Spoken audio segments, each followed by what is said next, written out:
성경 말씀 사도행전 5장 12절에서 16절의 말씀입니다. 주여 감사합니다. 사도행전 5장 12절에서 16절까지 말씀 우리 같이 한 목소리를 읽습니다. 시작. 사도들의 손을 통하여 민간의 표적과 기사가 많이 일어나며 믿는 사람이 다 마음을 같이하여 솔로몬 행각에 모이고 그 나머지는 감히 그들과 상종하는 사람이 없으나 백성이 칭송하더라. 믿고 주께 나오는 자가 더 많으니 남녀의 큰 무리더라. 심지어 병든 사람을 메고 거리에 나와 침대와 요 위에 누이고 베드로가 지날 때에 혹 그의 그림자라도 누구에게 덮일까 바라고 예루살렘 부근에 수많은 사람들도 모여 병든 사람과 더러운 귀신에게 괴로움을 받는 사람을 데리고 와서 다 나음을 얻으니라. 아멘. 사도행전 5장 말씀 계속해서 연결해서 말씀을 보게 되어집니다. 지금 초대교회 사람들이 이제 모두 아나니아와 삽비라 이 사건을 통해서 큰 이제 충격을 받습니다. 여러분 생각해 보십시오. 같은 교회 공동체에 있다가 아나니아 삽비라가 예물에 관한 문제로 인해서 사망하게 되었다, 죽게 되었다라는 이제 소리를 듣게 되었을 때 사람들이 얼마나 이제 충격을 받겠습니까? 뭐 아픈 것도 아니고 안 좋은 일이 생긴 것도 아니고 심판을 받아서 하나밖에 없는 생명을 잃게 되었다. 라는 자체가 그들에게는 참 충격이었습니다. 이런 충격 속에서 사람들이 이제 가지는 이제 감정의 충격은 뭐냐 하니까 두려움입니다. 두려움. 11절 말씀 잠시 올라가 보면은 그게 이렇게 말하고 있습니다. 온 교회와 이 일을 듣는 사람들이 다 크게 두려워하니라 했습니다. 사람들에게 두려움이 이제 밀려옵니다. 자, 그런데 이 말씀을 자세히 보시면은 그 죽음의 현장을 이제 본 사람도 있겠지만은 현장을 목격한 사람도 있겠지만은 대부분의 많은 사람들이 어떻게 이 사건을 알게 되느냐니까 들어서 알게 된다. 그 현장에 있었던 사람들이 이제 소식을 전해주겠죠. 이래서 여차의자에서 아나니와 삽비라가 이렇게 죽게 되었다. 또 그 소식을 들었던 사람이 정말이냐, 그런 일이 있을 수 있단 말이냐 하면서 또 다른 사람에게 그 이야기를 또 전해주었을 때에 듣는 모든 사람들이 두려움 속에 두려움을 갖게 되었다라는 이제 이야기를 지금 성경은 하고 있습니다. 전해 들은 사람들의 전체적인 반응을 이제 말 한마디로 줄이면은 단어로 말하면은 두려움이었다. 지금 이렇게 이야기를 합니다. 자, 그러면 이 두려움이 생기게 되어지자 이 두려움이 어떤 결과를 낳게 되었는가? 오늘 말씀이 본문의 핵심이라 할 수 있겠습니다. 교회 공동체 안에 평화와 은혜와 그리고 사람들이 느끼기에 부드러운 이야기들이 많이 들리면 참 좋겠는데 오히려 교회 공동체 안에 공포와 두려움이 생겼다는 겁니다. 자, 어제와 그 전날의 말씀을 통해서 하나님께서 때로는 사람들에게 의도적으로 두려움을 주신다. 하나님께서 의도적으로 뭔가 큰 교훈을 주시기 위해서 때로는 하나님께서 주시는 두려움이 있고 하나님이 주시는 좋지 않은 것들이 있을 수 있다 라고 말씀을 드렸습니다.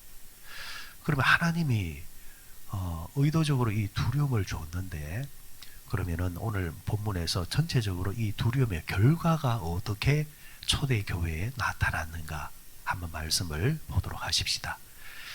이 말씀을 우리가 바로 이해하기 위해서 그 누가복음에 나오는 하나의 이야기를 한번 먼저 언급을 하고 오늘 본문 말씀으로 연결해 들어가도록 하겠습니다. 누가복음에 보면은 부자와 나사로라는 아주 우리가 잘 아는 이야기가 하나 있죠. 부자와 나사로 이야기 속에 보면은 부자가 호요식하며 살았습니다. 먹는 것, 입는 것, 사는 것 무엇 하나 부러움 없이 살던 떵떵거리며 살던 사람이 어느 날 죽게 되었고 이 부자 집 앞에서 부자가 흘리는 부스러기를 먹고 살았던 거지 나사로도 죽게 됩니다. 그런데 아시다시피 부자는 지옥불에 들어가게 되고 나사로는 천국에 들어가서 아브라함 품에 안기게 됩니다. 부자가 지옥에서 보니까 나사로가 천국에서 아브라함 품에 안겨가지고 있단 말이에요. 얼마나 힘들고 괴로웠으면은, 복이 탔으면은 아브라함에게 부탁을 합니다. 당신 품에 안겨있는 나사로를 통해서 손끝에 물 한 방울 묻혀가지고 내 혀를 좀 적시게 해 주십시오 라고 예언을 하는데, 아브라함이 하는 이야기가 네가 있는 곳과 우리가 있는 곳은 그 사이에 큰 구렁이 있어서 오고 갈 수가 없다. 그러니까 한다는 이야기가, 그렇다면은 아브라함을 나사로를 시켜가지고 살아있는, 그러니까 이 땅에 있는 오형제에게 이 소식을 좀 전해가지고 그들은 나와 같이 이 지옥불에 못 오도록, 안 오도록 좀 빨리 좀 소식을 좀 전해줬으면 좋겠습니다. 그러니까 하는 이야기가 아주 의미 있는 이야기를 합니다. 모세와 선지자가 이미 그들에게 주어졌기 때문에, 율법과 선지자가 주어졌기 때문에 그럴 필요가 없다라는 겁니다. 이 말이 의미하는 그 뜻이 뭐냐 하면, 살아있는 사람은 하나님이 이미 하나님의 말씀으로 이미 그들에게 소식을 계속해서 전해주고 있기 때문에, 그들이 그 말씀을 듣고도 깨닫지 못한다고 한다면 모세를 보내줘도 선지자를 보내줘도 살아있는 누군가를, 뭔가를, 실체를 보내줘도 보고도 안 믿는다라는 겁니다. 이미 살아있는 이 땅에 있는 사람은 하나님이 사람을 통해서 복음을 계속해서 전해주고 있기 때문에, 복음을 듣고도 안 믿는 사람은 다른 표적과 기사와 여러 가지를 보내줘도 안 믿는다라는 이야기입니다. 자, 오늘 말씀이 이 이야기와 절묘하게 이어지는 것을 이제 보게 됩니다. 자, 한번 보십시오. 14절 본문을 한번 보십시오. 14절에 같이 읽습니다. 시작. 믿고 주께로 나오는 자가 더 많으니 남녀의 큰 무리더라. 믿고 주께로 나오는 자가 더 많았다. 더 많았다라는 것은 비교하고 있습니다. 안 나온 사람도 있다라는 거죠. 13절 한번 보세요. 13절 시작. 그 나머지는 감히 그들과 상종한 사람이 없으나 백성이 칭송하더라. 자, 보십시오. 그 나머지 사람들은 감히 그들과 상종하지 아니했다 했습니다. 누구와?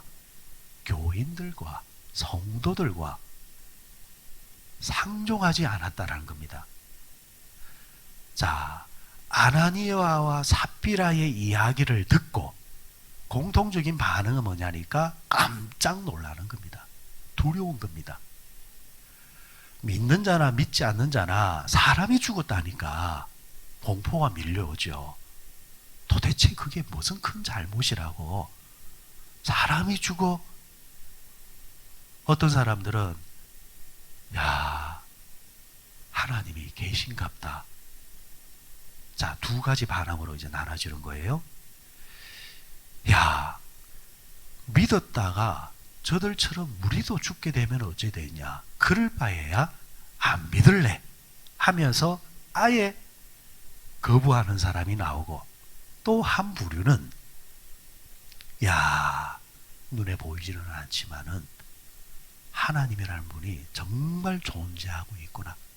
어서 우리도 예수 믿어야 되겠다. 다가오는 주일부터 교회 가야 되겠다. 이런 식으로 나눠진다라는 거예요. 여러분, 사건은 한 사건이잖아요. 두려움은 똑같이 느꼈잖아요. 그런데 그 두려움을 가지고 해석이 다르다라는 거예요. 한쪽은 두려워서 못 믿겠다고, 한쪽은 그 두려움 때문에 어서 하나님을 믿자고, 이렇게 나눠진다라는 겁니다.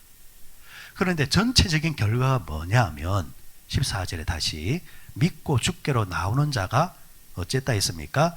더 많았다 했습니다. 더 많았다. 이것이 하나님의 교회의 신비입니다.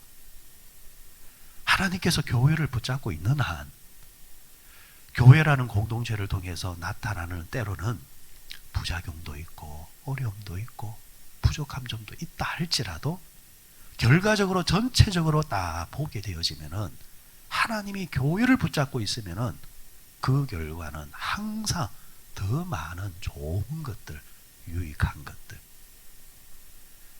더 많이 작용하는 곳이 어디냐? 하나님의 교회라는 것입니다. 시골 교회에 실제로 이런 일이 하나 있었습니다.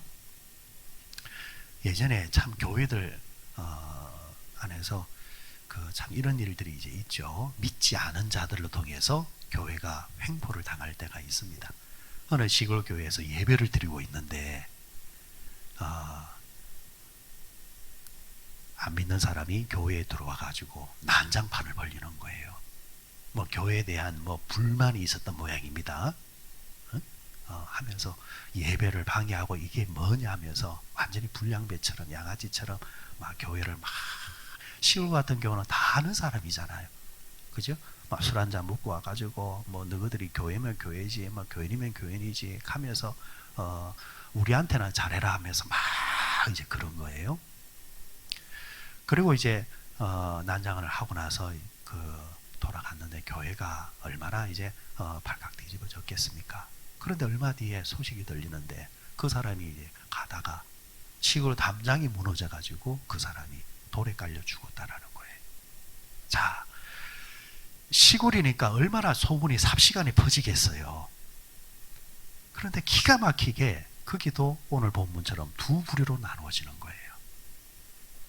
아이고, 교회 가서 난장 좀 피웠다고 사람이 걔가 그 사람이 죽었대. 어휴, 그 교회는 무서운 교회다. 얼씬도 하지 말자.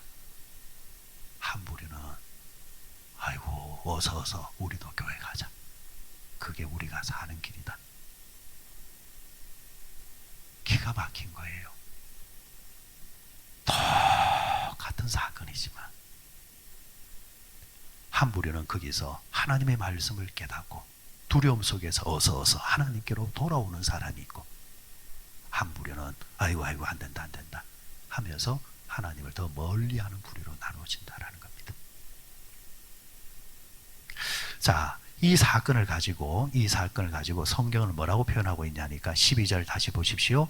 사도들의 손을 통하여 민간에 표적과 기사가 많이 일어났다 했습니다. 이 두려움의 대상이 되어지는 교회로 통해서 표적과 기사가 많이 일어났다 했습니다. 여기서 표적은 우리가 어떻게 이해하시면 되느냐 하니까 증거물입니다. 증거물. 표적이 뭐냐? 증거.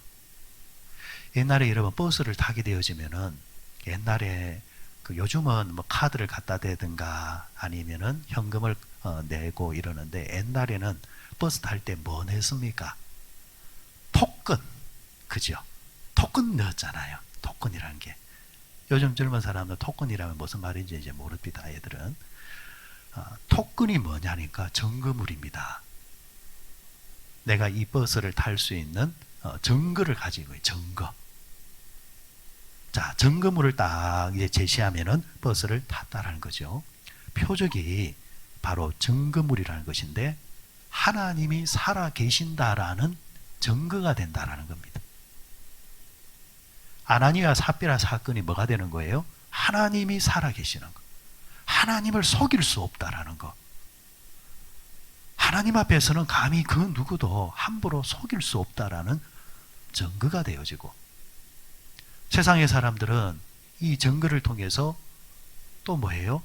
두려움 속에서 신이 있기는 있는갑다. 하나님이 있기는 있는갑다라는 뭐예요? 증거가 된다는 겁니다.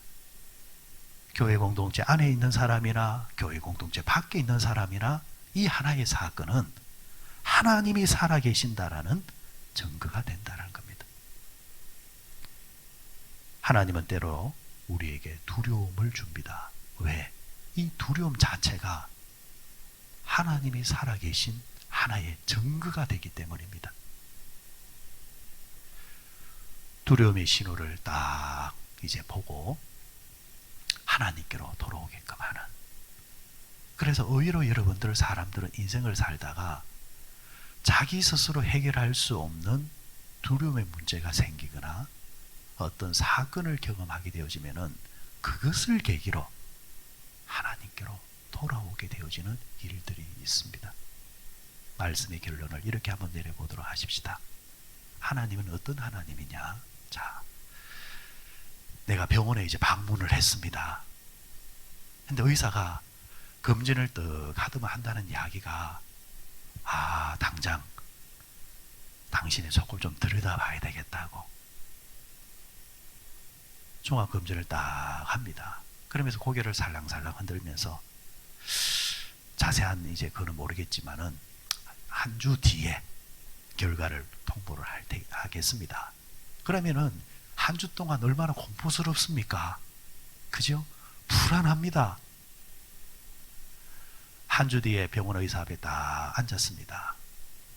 그때 의사가 하는 이야기가 쉽지는 않겠지만 당장 이제 수술하고 당장 치료에 들어갑시다. 이렇게 말하면 철렁하면서도 정말 괴로울 겁니다. 그죠? 자, 그런데 자 보십시오.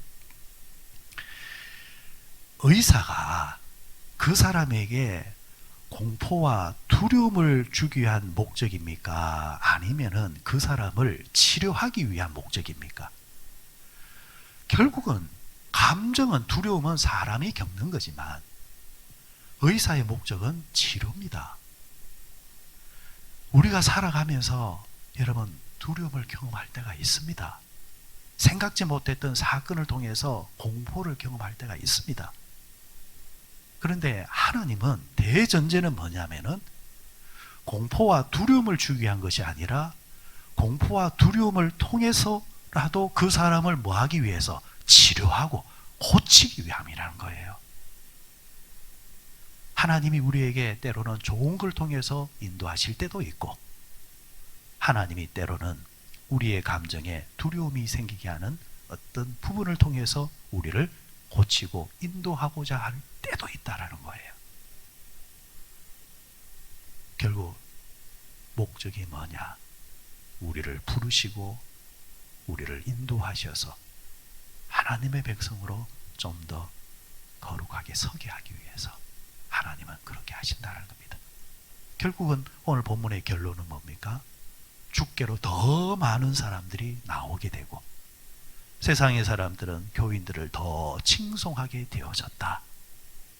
그래서 5장에 나왔던 이 두려움은 오히려 초대교회를 더 복되게 만들었다는 것.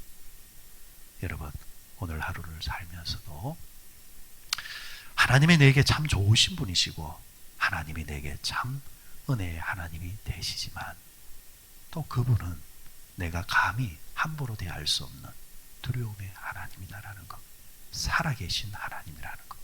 그래서 두렵고 떨리는 마음으로 그분 앞에 서서 또 열심히 또 하루를 살게 되어지면 또 그 마음의 감각이 오히려 나를 유익하게 만들어주고 죄 지을 자리도 죄 짓지 말게 만들어주고, 그죠?